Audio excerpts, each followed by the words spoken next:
High students, BSc in biotechnology বা BSc in microbiology নিয়ে তো আমি এর আগে ভিডিও করেছি, দুটোর মধ্যে ক্লিয়ার কম্পারিজন সেটা নিয়েও ভিডিও করেছি।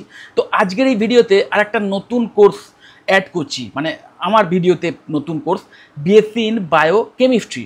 অনেকেরই এই নিয়ে একটা রিকোয়েস্ট ছিল, আমাকে অনেক স্টুডেন্ট ফোন করে বলেছিল যে বায়োকেমিস্ট্রি অ্যাকচুয়ালি কী এবং এই বায়োকেমিস্ট্রি করার পর জব অপরচুনিটিস কী আছে।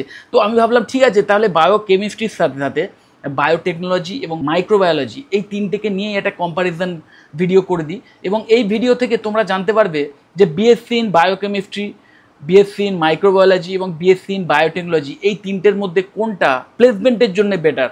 দেখো, এই তিনটেই কিন্তু বেসিক্যালি পিসিবি স্টুডেন্টদের জন্য, যারা ক্লাস 12-এ যাদের পিসিবি বা পিসিএমবি ছিল এবং যারা বায়োলজি সাবজেক্টটাকে ভালোবাসো তাদের জন্যই কিন্তু এই তিনটে কেরিয়ার অপশান, মানে তিনটে ডিগ্রি কোর্স, এবং এই তিনটে ডিগ্রি কোর্সের মাধ্যম দিয়েই তোমরা কিন্তু এই বায়োলজি নিয়ে যে আরও মানে ব্রডার যে কেরিয়ার, সেই কেরিয়ারে ঢুকতে পারো। কিন্তু তিনটে কোর্সের মধ্যেই কিন্তু কিছু ক্লিয়ার ডিফারেন্স আছে। জাস্ট বিএসসি করার পর, মানে এই ডিগ্রি কোর্স কমপ্লিট করার পরেই যে কেরিয়ার স্কোপ, সেখানেও কিন্তু একটা ভালো ডিফারেন্স আছে। তো সেইটা একদম ক্লিয়ার হয়ে যাবে, এবং তোমাদের মধ্যে যারা একদম মানে প্লেসমেন্টটাই যাদের মেন টার্গেট, যে 4 বছরের একটা কোর্স করে আমি প্লেসমেন্ট চাই, তো এই তিনটের মধ্যে কোন কোর্সটা তোমাদের জন্য প্লেসমেন্টের জন্য best of the best option হবে, সেটা নিয়েও একটা কমপ্লিট আইডিয়া পেয়ে যাবে। ওকে, দেখো প্রথমেই বলে দিই যে এই তিনটেই কিন্তু দুর্দান্তভাবে ফিউচারিস্টিক, এবং এই তিনটের মাধ্যম দিয়েই তোমরা একদম যে টপ মোস্ট কেরিয়ার লেভেলে পৌঁছতে পারো, সেটা হচ্ছে রিসার্চ সায়েন্টিস্ট হওয়ার সুযোগ পেতে পারো, এবং যুগান্তকারী রিসার্চ ওরিয়েন্টেড কাজের সঙ্গে কিন্তু নিজেকে যুক্ত করতে পারো ইন ফিউচার। ওকে, কিন্তু সেটা হায়ার স্টাডিজের পর। কিন্তু ওই যেটা আমাদের মেন টার্গেট জানার, যে কোন কোর্সটা করার পর আমি ভালো প্লেসমেন্ট পেতে পারি, একদম 4 বছরের কোর্স কমপ্লিট করব, তারপরেই ভালো প্লেসমেন্ট যাতে পেতে পারি, তার জন্য best of the best option কোনটা সেটা একটু খুঁজে বার করার চেষ্টা করি। তো প্রথমেই বায়োকেমিস্ট্রি কি একটু বুঝে নিই। দেখো, এই বায়োকেমিস্ট্রির মধ্যে এই chemistry of living systems, proteins, enzymes, DNA, metabolism, এইগুলোর ওপর বেস করে কিন্তু এই কোর্সটা। কি জবস, কী টাইপের চাকরি পেতে পারো না, ক্লিনিক্যাল ল্যাবসে চাকরি পেতে পারো, ফার্মা কোম্পানিগুলোতে চাকরি পেতে পারো, হসপিটালসে চাকরি পেতে পারো, ফুড ইন্ডাস্ট্রিতে চাকরি পেতে পারো। হায়ার স্টাডির অপশান কী কী না, এমএসসি ইন বায়োকেমিস্ট্রি করতে পারো, দেন এমটেক ইন বায়োটেকনোলজি করতে পারো, এবং তারপরে অবশ্যই রিসার্চ ওরিয়েন্টেড ফিল্ডে যেতে পারো পিএইচডি করার পর। দেন প্লেসমেন্ট, দেখো প্লেসমেন্টের যে অপশান মডারেট, মানে জাস্ট বিএসসি ইন বায়োকেমিস্ট্রি করার পরেই যে প্লেসমেন্টের অপশান তোমাদের থাকবে সেটা কিন্তু moderate, mostly research and health care labs. কারণ এই কোর্সটাই কিন্তু বেসিক্যালি থিওরি বেসড, এবং থিওরি শুধু না, থিওরির সাথে সাথে প্র্যাকটিক্যালও আছে অবশ্যই, মানে ল্যাবে কীভাবে বিভিন্ন ল্যাবে বিভিন্ন রিসার্চ ওরিয়েন্টেড কাজের সঙ্গে যুক্ত হতে হয়, বা কীভাবে রিসার্চ হয়, সেই সমস্ত বিষয়ে হ্যান্ডস অন ট্রেনিংও দেওয়া হয়। কিন্তু পুরোটাই বলতে পারো ওই মানে lab based, mostly research and health care ল্যাবে তোমরা কিন্তু চাকরি পেতে পারো এই কোর্স করার পর। এরপরেই দেখো বিএসসি ইন মাইক্রোবায়োলজি। এই BSc in microbiology focus on study of micro organism, bacteria, virus, fungi, pathogens. Okay, একদম ক্ষুদ্রাতি ক্ষুদ্র যে সমস্ত জৈবিক কণা, সেইগুলোর ওপর যে নলেজ তোমরা কিন্তু এই কোর্সের মধ্যে পাবে। কি জবস, কোন টাইপের চাকরি পেতে পারো, ডায়াগনস্টিক ল্যাবসগুলোতে চাকরি পেতে পারো, ফার্মা, কিউএ, কিউসি এই সমস্ত ডিপার্টমেন্টে চাকরি পেতে পারো, দেন ফুড সেফটি ডিপার্টমেন্টে চাকরি পেতে পারো, পাবলিক হেলথ সেক্টরে চাকরি পেতে পারো। হায়ার স্টাডির অপশান কী কী থাকছে দেখো, এমএসসি ইন মাইক্রোবায়োলজি করতে পারো, এমএসসি ইন ভাইরোলজি নিয়ে পড়াশোনা করতে পারো, দেন ইমিউনোলজি নিয়েও ফার্দার স্টাডিজ করতে পারো। এবং প্লেসমেন্ট অপশান কী দেখো, strong demand in health care, vaccine and food industry. তার মানে এই কোর্স করার পরে তোমরা কিন্তু এই সমস্ত ইন্ডাস্ট্রিতে কিন্তু একটা ভালো স্যালারি নিয়ে চাকরি পেতে পারো just after graduation. Health care, total যে হেলথ কেয়ার ইন্ডাস্ট্রি, সেই ইন্ডাস্ট্রিটার যে গ্রোথ রেট, সেটা তোমরা নিজেরাই একদম কোনো বেশি ডেটা পয়েন্ট ছাড়াই তোমরা নিশ্চয়ই আইডিয়া করতে পারছো যে হেলথ কেয়ার ইন্ডাস্ট্রির গুরুত্ব কতটা, বা ইন ফিউচার এটার গ্রোথ আরও কত বাড়তে পারে, মানুষের লাইফ স্প্যান যাতে বাড়তে পারে, শরীর খারাপ হলে যাতে সুস্থ হতে পারে, তার সঙ্গে অঙ্গাঙ্গিভাবে জড়িত এই হেলথ কেয়ার ইন্ডাস্ট্রি। ওকে, তো সেই হেলথ কেয়ার ইন্ডাস্ট্রির গ্রোথ তো যত দিন যাবে আরও বাড়বে, বই কমবে না। তো যে ইন্ডাস্ট্রিতে যত বেশি গ্রোথ হবে, সেখানে স্কিল্ড প্রফেশনালদের তত বেশি ডিম্যান্ড থাকবে। সো চাকরির সুযোগ কখনোই মানে কম হবে না এই সমস্ত ইন্ডাস্ট্রিতে। তো অবশ্যই বিএসসি ইন মাইক্রোবায়োলজি নিয়ে পড়াশোনা করার পর তোমাদের কিন্তু একটা চাকরির হিউজ অপরচুনিটিস আছে, এবং তার সাথে সাথে অবশ্যই ফুড প্রসেসিং যে ইন্ডাস্ট্রি, সেখানেও কিন্তু একটা হিউজ ডিম্যান্ডে রয়েছে এই বিএসসি মাইক্রোবায়োলজি নিয়ে পড়াশুনো করা স্কিল প্রফেশনালরা। দেন বিএসসি ইন বায়োটেকনোলজি, দেখো এর যে ইন ফোকাস এরিয়া, দেখো application of biology with technology, genetic engineering, bio process, industrial biotech. বায়োলজিকে ইউজ করে কীভাবে নানা রকম প্রোডাক্ট বানানো যায়, মানুষের জীবনযাত্রার মান আরও উন্নত করা যায়, বা মানুষের বিভিন্ন রোগ ভোগের ক্ষেত্রে বিভিন্ন প্রোটেক্টিভ মেজারমেন্ট নেওয়া যায়, এই সমস্ত রিলেটেড বিষয়বস্তু কিন্তু এই কোর্সের মধ্যে শেখানো হয়। তো বাঞ্চ অফ স্কিলস কিন্তু তোমরা এই কোর্সের মাধ্যম দিয়ে শিখতে পারবে। বায়োটেক কোম্পানিতে চাকরি পেতে পারো, যে সমস্ত কোম্পানিজ আছে বায়ো ইনফরমেটিক্সের ওপর, সেইখানে চাকরি পেতে পারো। ফার্মা রিসার্চ অ্যান্ড ডেভেলপমেন্ট সেক্টরে চাকরি পেতে পারো। এগ্রিকালচারাল বায়োটেক ইন্ডাস্ট্রিতেও কিন্তু চাকরি পেতে পারো। হায়ার স্টাডিজের অপশানস কী কী আছে, এমএসসি বা এমটেক ইন বায়োটেকনোলজি করতে পারো, জেনেটিক ইঞ্জিনিয়ারিং নিয়ে পড়াশুনো করতে পারো, এবং এমবিএ ইন বায়োটেকনোলজি নিয়েও পড়াশুনো করতে পারো ইন ফিউচার। এবং তারপরে অবশ্যই পিএইচডি করে রিসার্চ সায়েন্টিস্ট হওয়ার পর তো খোলাই থাকে হায়ার স্টাডি থেকে। কিন্তু প্লেসমেন্ট দেখো ওয়াইডেস্ট অপরচুনিটি, মানে এই যে তিনটে তার মধ্যে ওয়াইডেস্ট কিন্তু বিএসসি ইন বায়োটেকনোলজি।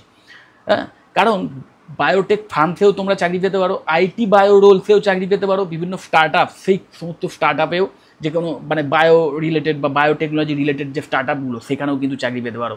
এবং মাথায় রাখবে ওই আগের দুটোতে, মানে আগের যে দুটো কোর্স ছিল বিএসসি ইন বায়োকেমিস্ট্রি বা বিএসসি ইন মাইক্রোবায়োলজি নিয়ে পড়াশুনো করার পরেও একজন স্টুডেন্ট যে সমস্ত কোম্পানিতে চাকরি পায়, একজন বিএসসি ইন বায়োটেকনোলজি নিয়ে পড়াশুনো করা স্টুডেন্টরাও কিন্তু সেই সমস্ত ইন্ডাস্ট্রিতেও গিয়েও চাকরি পেতে পারে। কারণ এই বিএসসি ইন বায়োটেকনোলজির মধ্যেই বলতে পারো অ্যাজ এ সাবজেক্ট ওই বায়োকেমিস্ট্রিও পড়ানো হয়, মাইক্রোবায়োলজিও পড়ানো হয়, এবং এছাড়াও আরও এমন বেশ কিছু বিষয় বা সাবজেক্ট নিয়ে পড়ানো হয় যেগুলো নিয়েও আবার বিএসসি কোর্সেস আছে, যেমন এই জেনেটিক ইঞ্জিনিয়ারিং বা বায়ো ইনফরমেটিক্স, এইগুলো নিয়েও কিন্তু আলাদা আলাদা কোর্সেস আছে। সো বায়োটেকনোলজি বলতে পারো একটা বিশাল বড় ছাতা, তার আন্ডারে অনেকগুলো সাবফিল্ড আছে বা সাবজেক্ট আছে। সেই সাবজেক্টগুলোর প্রতিটাই কিন্তু এক একটা স্পেশালাইজেশন ধরতে পারে। এবং যেহেতু বায়োলজির সাথে টেকনোলজির মিক্সড আপ হয়ে এই কোর্সটা, তো এই কোর্সের মধ্যে একাধারে তুমি যেমন বায়োলজির ইনডেপথ নলেজ পাবে, বায়োলজি রিলেটেড বিভিন্ন রিসার্চ ওরিয়েন্টেড যে সমস্ত কাজকর্ম সেইগুলো কীভাবে হয়, ল্যাবে কী করে রিসার্চ করতে হয় সেইগুলো নিয়েও একটা ইনডেপথ নলেজ পাবে, প্লাস সেই বায়োলজির সাথে সাথে টেকনোলজিকে মিশিয়ে ওই নতুন প্রোডাক্ট কী করে তৈরি করতে হয়, বা বিভিন্ন ইন্ডাস্ট্রিতে কীভাবে এই বায়োলজির নলেজকে ইউজ করে বিভিন্ন নতুন প্রোডাক্ট বানানো যায় বা বিভিন্ন সার্ভিস জেনারেট করা হয়, সেই নিয়েও কিন্তু একটা কমপ্লিট নলেজ পাবে। তো ভীষণভাবে প্র্যাকটিক্যাল এবং স্কিল বেসড কোর্স, তো যে কারণে অনেক ভ্যারাইটি অফ ইন্ডাস্ট্রিতে কিন্তু তোমরা চাকরির সুযোগ পাচ্ছ। সো এটা মানতেই হবে যে বিএসসি ইন বায়োটেকনোলজি করার পরেই, জাস্ট বিএসসি ইন বায়োটেকনোলজি করার পরেই প্লেসমেন্টের সুযোগ কিন্তু এই তিনটে কোর্সের মধ্যেই সবচেয়ে বেশি থাকে। তো প্লেসমেন্ট কম্পারিজন আরেকবার যদি দেখে নিই, যে বায়োকেমিস্ট্রি দেখো more research oriented, fewer direct placements, মানে জব মার্কেটটা ন্যারো। ওকে, ওই রিসার্চ ল্যাবগুলোতে তোমরা ল্যাব অ্যাসিস্ট্যান্ট হিসেবে চাকরি পেতে পারো, এবং ওইখানেই সীমাবদ্ধ থাকছে কিন্তু, কারণ এই কোর্সটাই কিন্তু ওই রিসার্চ ওরিয়েন্টেড। ওকে, তো রিসার্চ ওরিয়েন্টেড কাজ এবং একজন গ্র্যাজুয়েট স্টুডেন্ট সে রিসার্চ ওরিয়েন্টেড কাজের মধ্যে বা একটা রিসার্চ ল্যাবে গিয়ে জাস্ট অ্যাসিস্ট্যান্ট হিসেবে বা টেকনিশিয়ান হিসেবেই কাজ করতে পারে, তো সেইটুকু কাজের জব রোলই কিন্তু তারা পেতে পারে। মাইক্রোবায়োলজি কি না, দেখো stable placements in diagnostics, food and health care, food and health care যে ইন্ডাস্ট্রি, এবং অবশ্যই বিভিন্ন ডায়াগনস্টিক যে ল্যাবগুলো সেখানেও কিন্তু একটা ভালো স্টেডি প্লেসমেন্টের সুযোগ পাবে। আর বুঝতেই পারছো অনেকটা মানে জব মার্কেটটা ওয়াইডার কম্পারিজন টু এই বায়োকেমিস্ট্রি। আর বায়োটেকনোলজির ক্ষেত্রে দেখো best placement scope due to multidisciplinary ডিম্যান্ডের জন্য কিন্তু এখানে প্লেসমেন্টের স্কোপটাও অনেক অনেক বেশি।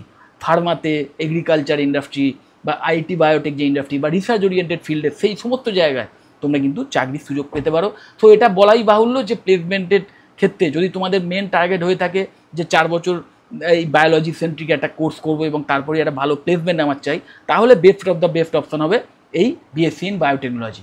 আর এছাড়া বারবার বলছি, যাদের কিন্তু ওই প্লেসমেন্টের আর্জ নেই, যারা চাও যে আমি একদম ইন ডিটেলসে কোনো একটা বিষয় নিয়ে নলেজ নেবো এবং সেই নলেজের ভিত্তিতে আরও হায়ার স্টাডি করব এবং তার উপরে পিএইচডি করে রিসার্চ সায়েন্টিস্ট হওয়ার যে একদম মানে টপ লেভেলের কেরিয়ার পাথ সেটা ফলো করব, তাহলে কিন্তু অবশ্যই তোমাদের জন্য ওই বিএসসি ইন মাইক্রোবায়োলজি বা বিএসসি ইন বায়োকেমিস্ট্রিও অসাধারণ পাথ হতে পারে, যেটা কিনা বায়োটেকনোলজির মাধ্যম দিয়েও হতে পারে।